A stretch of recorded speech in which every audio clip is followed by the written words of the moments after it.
We are still 15 months from the midterm elections, but both Republicans and Democrats are already in campaign mode. The GOP hoping to hang on to its House and Senate majorities. The Democrats, of course, trying to regain control. Tonight, correspondent Peter Doocy in Southern California on how the balance of power could change.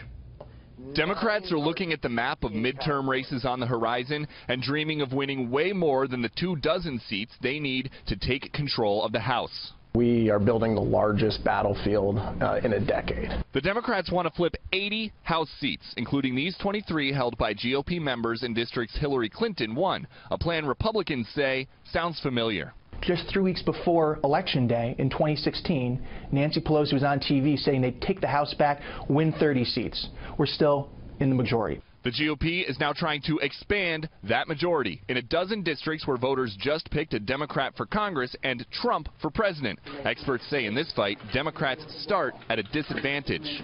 The map is slanted against them in terms of how the districts are drawn and how their coalition is pretty heavily dependent on some urban areas. It's been that way since 2010, when Republicans won big in state-level elections and used gerrymandering to redraw some districts. The Supreme Court will soon decide if some states took gerrymandering too far, but for now, it's hard to turn the map blue.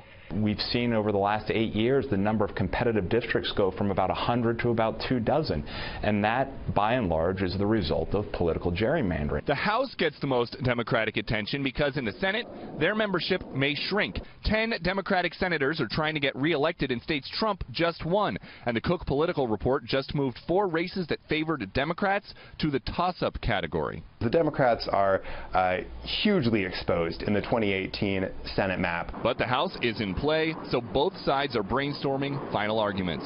I can't wait to run ads against Democrats saying they want to abolish the VA, Medicare Part D, want complete government control of your health care, and want to raise $1 trillion in taxes. The counterpoint from the left, Republicans had a chance and blew it. 200 days they have of unified, controlled government and haven't been able to get a single thing done for the American people. Democrats are going to contrast that with a better deal.